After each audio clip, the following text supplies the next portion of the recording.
Muy buenas noches, amigos de Diálogo Ciudadano. Hoy tenemos un diálogo muy profundo con una de las personas que más domina sobre el tema, precisamente de algo que no muchos queremos hablar, pero que todos lo estamos viviendo de alguna u otra manera. ¿Qué hacer frente a la muerte? La prevención y el manejo emocional. Gracias por estar con nosotros al señor Constante Castillo, gerente comercial de Campofé. Bienvenido. Hola Renzo, ¿cómo estás? Buenas noches. Gracias por esta invitación y quedo a tus órdenes para las consultas. Muchas gracias a ti por aceptar esta invitación y precisamente porque queremos hablar contigo qué es lo que está pasando en este momento grave en pandemia, que tenemos miles y miles de conciudadanos que están que han perdido a sus familiares, familias destrozadas y cómo manejar esta situación. Pero antes vamos a invitar constante a que la gente comience a compartir esta entrevista en las redes sociales, en Claro. Facebook, en YouTube, en LinkedIn, en todas donde salga, que revisen además las ofertas que se están teniendo ahora mismo y cómo es que también Campofé está acompañando estos procesos. Esperamos unos segundos, Constante. Amigos, es el momento de poder hacer sus preguntas también. Nos ha tocado en este tema del COVID despedir a nuestros seres queridos. ¿Cómo lo hemos tomado? ¿Qué ha ocurrido? ¿Hemos estado preparados? Muchísimas gracias, Constante, para aceptar a estar aquí en Diálogo Ciudadano.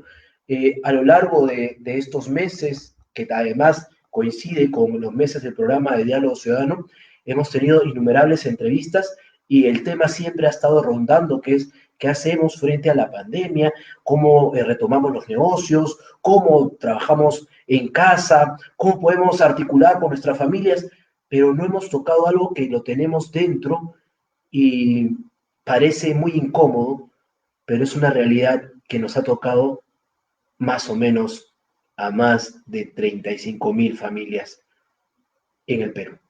¿Qué hacemos, Constante, frente a la muerte?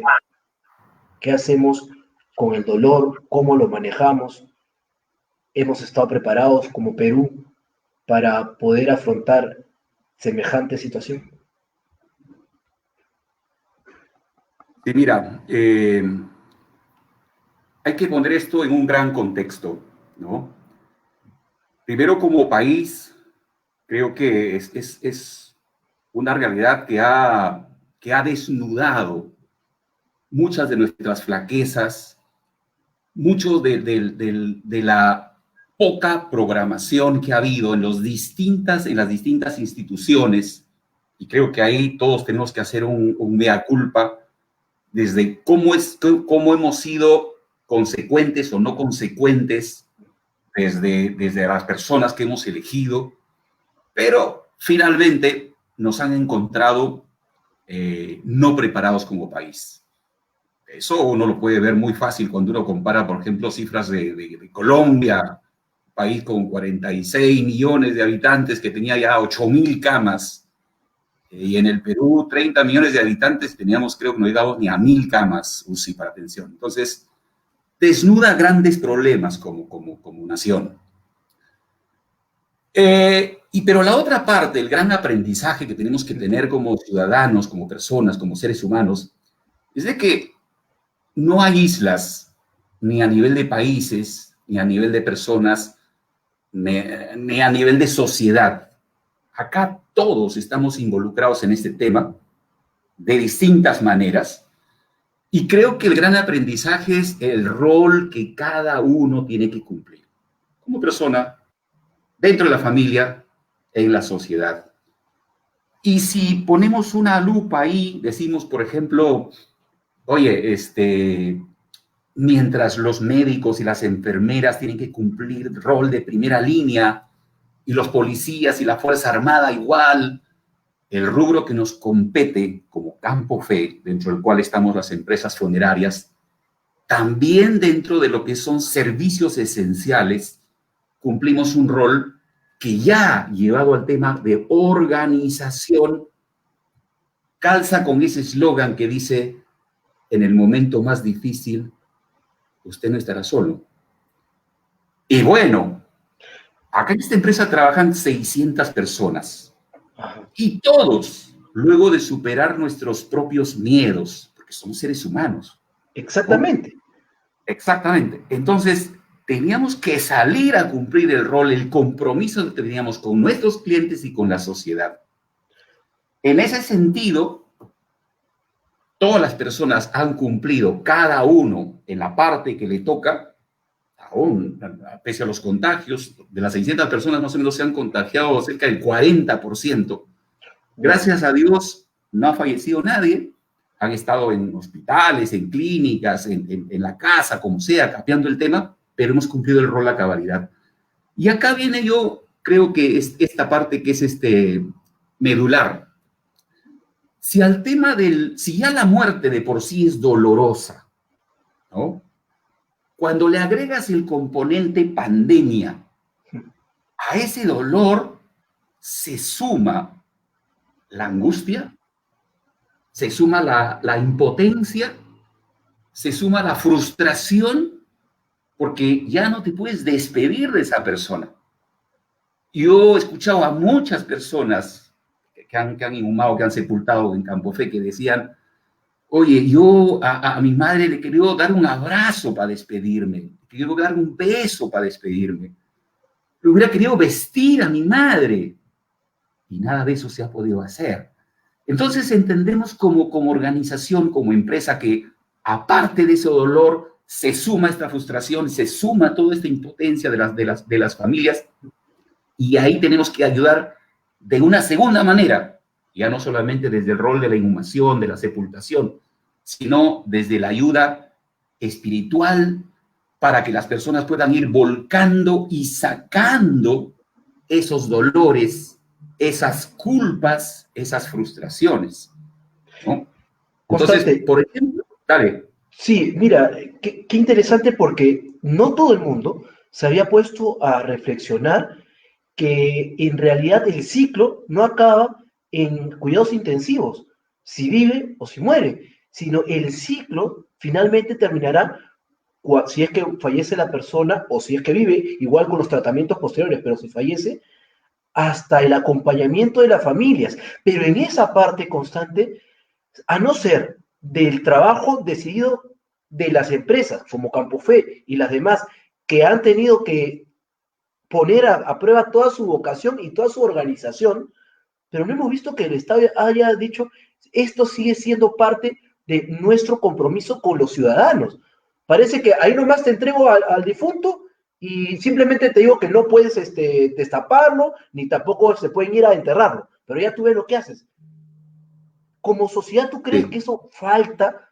O sea, falta que digamos, oye, toda nuestra vida, todo el ciclo, hasta el final, con los deudos, es lo que tenemos que, por lo menos, preservar en igual dignidad, en igual trato. sí. Mira, a ver, eso también hay que separarlo, porque si mezclamos todo, no se puede analizar bien esta parte. El Estado ha asumido su rol desde las cuarentenas, desde la programación previa, pero se sumó la informalidad y este tema fue creciendo y creciendo constantemente. Y hemos llegado a picos muy altos que a todos nos ha retado en nuestras capacidades, ¿no? Y en esa parte el rol del Estado, cuando ha encontrado familias vulnerables que no podían cumplir o pagar un tema de una cremación, el Estado al 100% ha asumido ese pago, de lo que es Ah, cremación. Pero cuando esto llega a un momento es que se convierte en un cuello de botella, porque habían cerca de 5 empresas que hacían cremación, estaba Mafre, Jardines de la Paz, Santa Rosa de la Policía, que es el más grande y es el que tiene 6 hornos, y donde el Estado ha hecho casi el 90% de las cremaciones, ¿no? Pero cuando esto sigue aumentando y se convierte en un cuello de botella, el Estado toma una decisión el 20 de abril, ¿no? Y abre el paso a la sepultación. Yo creo que eso no fue muy buena decisión en ese momento, como ya lo habían hecho otros países, porque de esa manera las familias que no querían cremar, ¿no? Y que al final de 5, 6, 7 o 10 días le entreguen sus cenizas en la casa, por lo menos podían recoger el cuerpo en un ataúd, salía del hospital, ¿no? Y podían escoger la sepultación, la inhumación, entre comillas, más creo yo, para poderlo enterrar.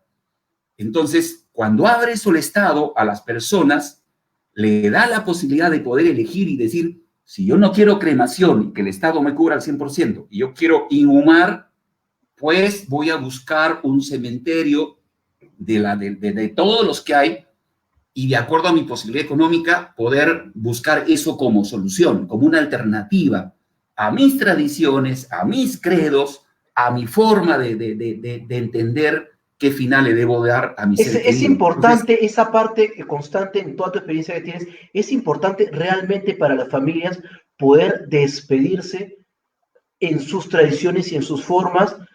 Es importante esa parte. O sea, ¿tú crees que eso es fundamental para la vida de una familia? Mira, no solamente fundamental, es trascendente, es tan importante porque si no todo este dolor contenido, toda esta castración de esta tristeza, de este dolor, de esa impotencia, si no termina este círculo, este proceso, ¿no? De despedida, por lo menos de un ataúd, hay una parte ahí, hay un vacío, una brecha postergada que es insano, ¿no? Y ahí vienen las primeras recomendaciones a las familias, los primeros tips. El ser humano tiene que aprender a desahogar, tiene que aprender a vaciar ese recipiente que está contenido de dolor, sea que sea cremado, sea que voy a sepultar. El ser humano tiene que saber llorar como la herramienta terapéutica que el Padre, el Dios, el Creador en quien tú creas, ¿no?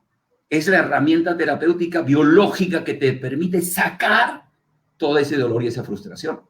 Pero luego, yo no soy psicólogo, pero los psicólogos lo recomiendan, también hay otra parte de las culpas, donde uno como ser humano dice, por ejemplo, yo contagié a mi familia, mi padre falleció porque yo estuve trabajando, fui un descuidado y lo contagié. Otro dice, pude haber hecho más, pude haber llevado a una clínica, o hubiéramos gastado por salvar a nuestra madre. Entran todas esas culpas.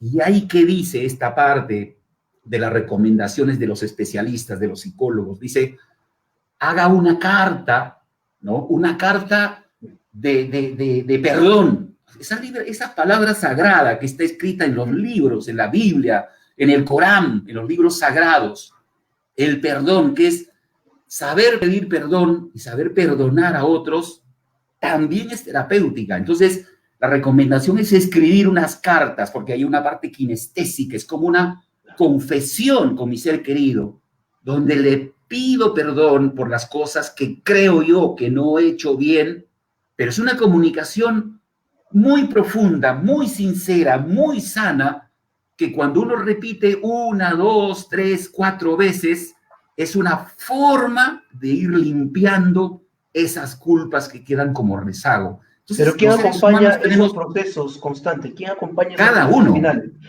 Cada uno, porque si tú no lo haces en privacidad, no vas a poder exponer todas esas cosas que crees que son tus culpas y vas a tener miedo de que te juzguen otras personas, ¿no es cierto? Esas son cosas, así como tú haces una confesión con un padre, ¿no? O cuando tú rezas y oras al Dios, igual debes hacerle una confesión sincera a tu ser querido de las cosas que tú crees que hiciste mal o que dejaste de hacer, o todas esas, esos choques que pueden haber tenido en vida, y tú como no has tenido el tiempo de despedirte, dices, ¿hasta cuándo voy a soportar este tema? Y eso se trabaja con este tema de las cartas. Es una forma kinestésica, psicológica, terapéutica, recomendada por los especialistas para curar toda esta parte de las culpas, que sea real o sea un tema casi inventado, ¿no? Porque el ser humano tiene dos cosas que siempre están en la cabeza, la preocupación y las culpas. Y no tiene que saber manejar estas dos cosas. porque si no uno enferma y es insano. Entonces tiene que saber cómo las trabaja. Y este tema de las culpas va con la carta. Creo que es una parte importante para dejar fluir. Y la última herramienta que te habla, la logoterapia de Víctor Frank, Víctor con K, la logoterapia. Este médico, ¿no? Este doctor que estuvo las mazmorras nazis sufriendo los peores vejámenes, ¿no? Con los alemanes, en las prisiones, en las mazmorras nazis. Cuando Víctor Frank ve que su esposa fallece, ve que sus hijos fallecen, y miraba que todos sus compañeros también enfermaban y no tenían alimento, él se instala a un principio y dice, ¿qué es lo que me puede mantener vivo? Y dice, el querer contar lo que están haciendo los alemanes, ¿no? El querer contarlo a la sociedad, eso me va a permitir aguantar toda esta tragedia. Y así ocurrió. Aguanta todo este tiempo, creo que fueron 2 o 3 meses en la prisión hasta que llegan los rusos, liberan, y él logra escribir los libros y contarle al mundo todo lo que ocurría en las mazmorras nazis, y de ahí nace la logoterapia, que al final es muy similar a la resiliencia, todo ese sentido, toda esa capacidad que uno tiene de recuperarse, pero con un sentido, con algo que a uno le soporte desde la psicología, esto fuerte que uno pasa. Y llevado al duelo, ¿cómo se aplicaría este tema a la logoterapia? De repente un ejemplo es mucho más claro. Digamos que ha fallecido mi padre, ser querido, un padre a quien he amado toda la vida, me ha dado la educación, me ha dado ejemplos, me ha dado consejos, las mejores cosas, y fallece mi padre. ¿Cómo puedo encontrar un sentido en la muerte, a pesar que es difícil y dolorosa? Uno podría instalarse un sentido de decir, lo mejor que ha sido mi padre, sus mejores características, las voy a incorporar a mi ser y a mi vida, de tal forma que él donde esté sienta que toda su vida tuvo un sentido, ¿no? De esa forma estaré agradeciendo, homenajeando y rendiendo un culto a todo lo que fue la vida y la trayectoria de ese ser querido. Es una forma resiliente de darle un sentido a mi dolor, a mi frustración y a todas las cosas que puedo estar pasando. Los seres humanos tenemos que aprender a manejarlas porque sí tenemos esas capacidades. Solo necesitamos algunas ventanas, algunas miradas diferentes que nos permitan seguir caminos para poder transitar este evento que desde ya es muy difícil, pero sí hay cómo.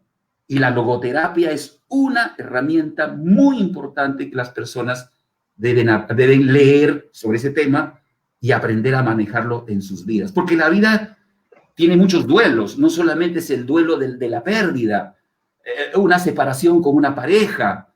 O la pérdida de trabajo ahora mismo, ¿no? Una pérdida de trabajo y todas esas cosas grandes que a uno le marcan esos hitos. Ahí debe encontrar sentido para que este tránsito sea llevadero, ¿no? Y deje esos aprendizajes positivos, porque sí están acá, solo faltan las ventanas o los binoculares o las lupas para encontrar esos caminos. Qué interesante, Constante, precisamente este ángulo que tú le estás mostrando a todos los que están siguiendo esta transmisión y los que van a ver la repetición, porque lo que tú planteas es, oye, hay un sentido, hay que encontrarlo, hay que trabajarlo personalmente, necesitamos algunas herramientas para el duelo, ¿no? Pero también es importante indicar que en este proceso actual de la pandemia del COVID, a diferencia de perder un ser querido que está enfermo, que ya estamos esperando un desenlace y la familia se va preparando poco a poco, parece que en este momento está siendo tan brutal que nos agarra con la desesperación de encontrar el oxígeno, de encontrar la cama, y de un momento a otro nadie pensó en que ya se está yendo el ser querido. En ese momento traumático, las personas se encuentran en empresas como Canfufé y todas las demás, este soporte para poder terminar con esta etapa de duelo? ¿Hay estos soportes emocionales también? Sí, actualmente estamos dando como primera etapa todos los días misas por Face Campo Fe, a las 10 de la mañana, ¿no? Para que toda esta parte espiritual de oración que ayude a llevar, que ayude a transitar, que ayude desde la parte espiritual, todos los días a las 10 de la mañana están las misas. Y hoy estamos preparando una siguiente etapa, ¿no? Porque antes de la etapa COVID, dábamos las charlas de manejo del duelo con todas estas cosas que estamos señalando como resumen. Toda esta parte la vamos a virtualizar, pero no solamente para los clientes, sino de manera abierta, para que la sociedad, todas las personas que deseen manejar y tener una cultura de manejo del dolor, repito, no solo enfocado al fallecimiento, sino a los distintos duelos que hay a través de la logoterapia, puedan tener una mirada diferente, una ayuda, una asesoría virtualizada. Estamos preparando esto porque es el otro rol que nos toca cumplir, el sanar, el curar, el apoyar, el sostener a todas las personas que han cumplido un ser querido, sea que hayan sepultado en cualquier lugar. Es nuestro rol como empresa y lo estamos trabajando para poderlo llevar adelante. Estaremos comunicando la forma como los links y la forma como vamos a llevar esto. Y esto también nos trae a otra reflexión constante que quería aprovechar precisamente toda tu experiencia sobre ¿Vale? lo importante que es también en las diferentes culturas del país, ¿ah? Porque somos muy distintos, además, costa, sierra, selva, etcétera, pero a todos nos llegará el momento de la partida y de la despedida. Pero ¿cuántos de nosotros o cuántas de nuestras familias estamos teniendo esta previsión para que no nos agarre con desesperación? Yo quería hacerle esto a mi padre, a mi madre, a mi hermano, pero llegado el momento no encuentro la opción para rendir un homenaje, para poder enterrarlo como él se lo merece, como yo quisiera, y se encuentra en otra tragedia, que es, no tuve nunca, ni ahorré, ni nunca pensé en el momento. ¿Tú crees que es importante como familia hablar este tema y decir con claridad, bueno, si llegara a pasar o no, me gustaría hacer esto o el otro, o que no se preocupen? Sí, mira, esa parte es ya la previsión. Hay una reflexión que escuché de alguien que decía, ¿cuándo es el momento de comprar un extinguidor? Cuando está el incendio en pleno crecimiento, cuando ya ocurrió el incendio, o el extinguidor se debe comprar antes de que ocurra el incendio. Y la respuesta se cae de madura. Así no utilice nunca ese extinguidor, y sería mejor que no lo use nunca, pero qué bueno, pero estará cumpliendo su rol por si ocurre. Ahora, llevado esto al tema del fallecimiento, de la pérdida de los seres queridos, mayor razón porque un fallecimiento en la familia tarde que temprano va a ocurrir. Y entonces, ¿cuál es el factor por el cual las personas no toman una prevención? Yo diría dos cosas. Uno, si un Estado no fomenta la prevención como una práctica, como una praxis, nuevamente ponemos el ejemplo de las camas, del tema hospitalario y todo lo demás. No se trata de decir, se trata de hacer y sembrar con el ejemplo. Los padres enseñamos y formamos a nuestros hijos no diciéndoles cosas, haciendo con el ejemplo, porque lo que miran lo van a hacer exactamente igual. Entonces, por un lado, un Estado que no fomenta, que no concreta temas de prevención, no está ayudando a que la población pueda tener esa cultura. Número uno. Número dos, de por sí existen en los seres humanos, y es natural, los miedos. Y existe el miedo a la muerte. ¿Está bien que el ser humano tenga miedo? Pues por supuesto que sí. Si los seres humanos no tendríamos miedo, pues seríamos arrogantes y haríamos cosas temerarias, ¿no? Y de eso no se trata. El miedo existe para conservar la supervivencia del ser humano, para ser cauto, pero no debe ser un miedo paralizante, no debe ser un miedo enfermizo, no debe ser un miedo que me congele y que me paralice. No, tiene que ser un miedo que me lleve a la cautela, a la reflexión, a la inteligencia y a la acción de crearme escudos que me protejan. Y esos escudos son las herramientas que hoy las diferentes formas, desde la parte empresarial, por ejemplo, existen.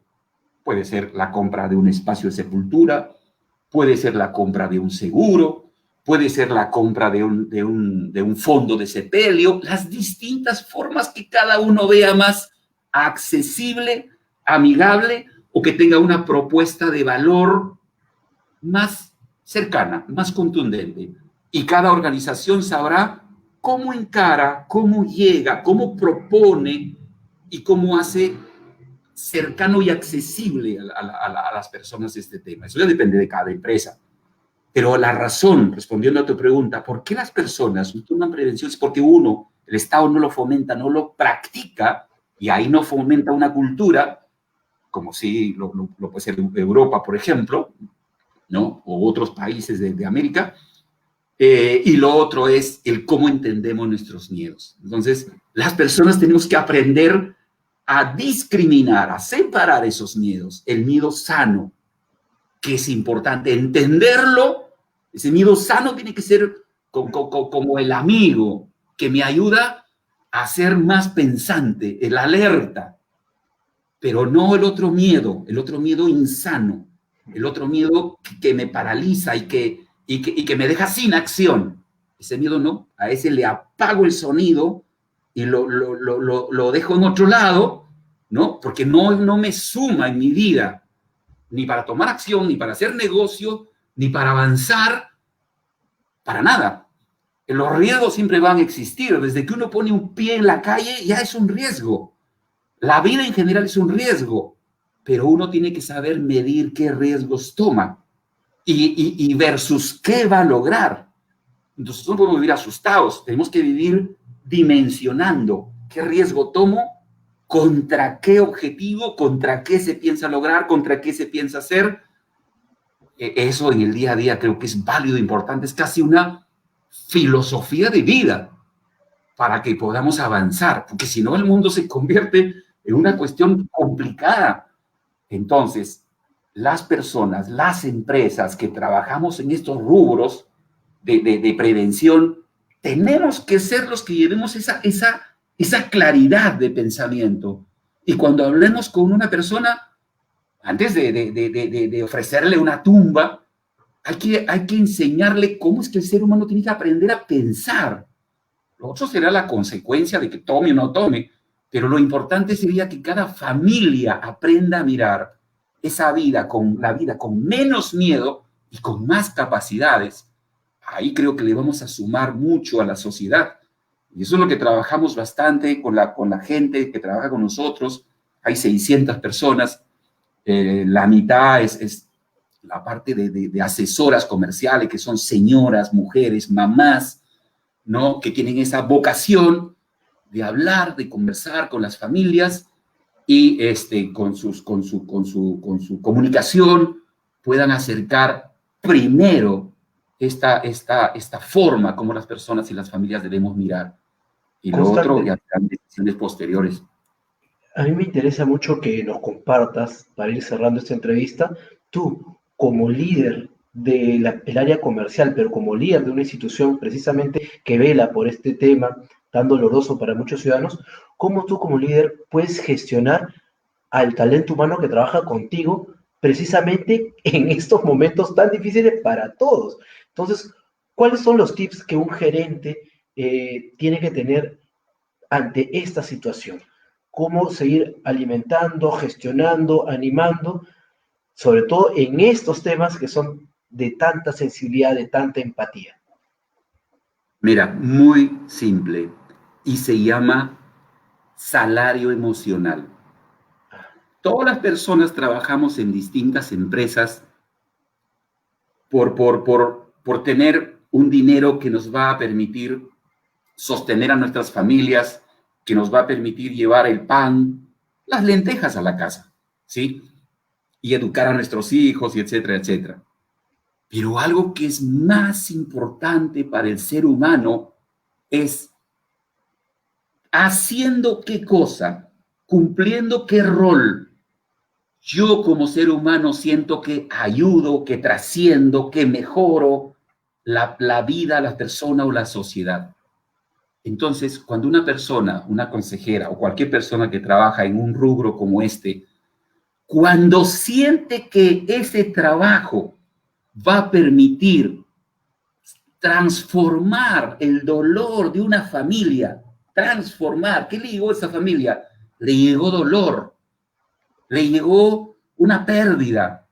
Y cuando esta persona de esta organización va a permitir a esa familia ayudarle a transformar este dolor en homenaje, en perdón, en amor a mi ser querido, en reconciliación, en agradecimiento, en reconocimiento. Es decir, mi padre me dio alimentación, vivienda, vestido, amor, cariño y todo ya. Y yo como hijo puedo entregarle, darle distintas cosas, distintas formas. Y la persona que trabaja en Campo Fe tiene que enseñarle ese proceso de que puede convertir, transformar este dolor en algo resiliente más grande. Cuando esta persona transita eso y luego de estar más tranquilo te dice, oye, gracias, gracias, porque más allá de darme la tumba o la asistencia y la sepultación, me enseñaste a entender, a comprender y a mirar que puedo ser capaz de convertir este dolor en otras cosas más grandes y más importantes como agradecimiento, reconocimiento, fe, perdón, amor. Cuando te dice gracias, ese gracias es el salario emocional que no sabes lo que vale. No sabes lo que vale. Todo lo demás queda en segundo plano. Entonces tú dices, oye, mi trabajo realmente tiene una misión importantísima en la vida de las personas, de las familias. Eso trato de inculcar y cultivar en cada uno de mis colaboradores para que lo puedan practicar y sea como una filosofía de la organización Campo Fe. Yo te agradezco mucho, Constante, porque nos has dado una clase maestra, no solamente en los conocimientos, sino de empatía, de transformación y de propósito, que son palabras mayores que los ciudadanos debemos poco a poco comenzar a acostumbrarnos a reflexionar sobre ello y ver un tema tan delicado y grave como la muerte como una oportunidad precisamente para seguir adelante y avanzar. Te agradezco mucho. Esta Casa Diálogo Ciudadano siempre estará abierta para que podamos dialogar. Muy amable. Gracias, Renzo. Buenas noches, bendiciones. Muchas gracias. Amigos de Diálogo Ciudadano, hemos estado con el señor Constante Castillo, gerente comercial de Campo Fe, que nos ha dado tranquilidad, nos ha dado paz, nos ha dado sosiego, explicándonos los procesos de duelo que están viviendo las familias peruanas, más de 30.000 oficialmente, extraoficialmente serán casi 50.000 seguramente de familias que han perdido a sus seres queridos, y cómo es que estas empresas como Campofe van acompañando el dolor y nos ha dado además algunos tips para poder despedirnos, para poder tomar la muerte dentro del seno familiar como una cuestión que hay que dialogarla y hay que rendir los homenajes según la creencia de cada familia que sean necesarios para poder avanzar, para poder perdonar. Y algo muy, muy importante es cómo trabaja precisamente su equipo que ha asumido el propósito organizacional, los valores, la misión, la visión, estas personas que trabajan en este campo tienen que asumirlo como tal, porque ahora más que nunca se necesita de otros ciudadanos, de otros seres humanos que nos acompañen en estos procesos de duelo y también que nos ayuden a tener una cultura previsional. Ese es el propósito y espero que hoy les haya sido de su agrado. Compartan esta entrevista, vean las redes sociales de Campofre, del señor Constante Castillo y por supuesto denle like, suscríbanse al canal y nos vemos el día de mañana con más diálogo y empoderamiento ciudadano. Adiós, chao.